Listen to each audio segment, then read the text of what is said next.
Kanun Kampung PPKN merupakan bagian dari upaya implementasi peraturan wali kota Langsa yang akan dipandu oleh Ibu Cut Maria Esas. Penerapan kanun yang sudah dilakukan di Kota Langsa.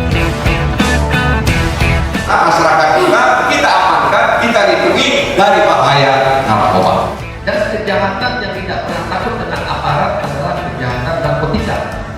Tidak pernah takut dengan aparat, dia berusaha masuk ke semua lini.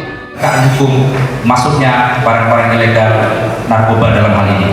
Selama ini Bapak kan sudah banyak mendapat kepercayaan dari 4 periode mendapatkan kepercayaan dan duduk di Komisi 3 DPR RI. Jangan sia-siakan hidupmu dengan mengkonsumsi narkoba. Melakukan tes urin yang dirugikan adalah pemakai.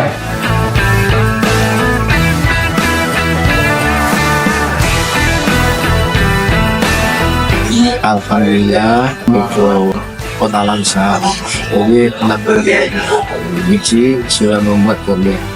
Forum itu adalah bentuk perlawanan terhadap narkotika.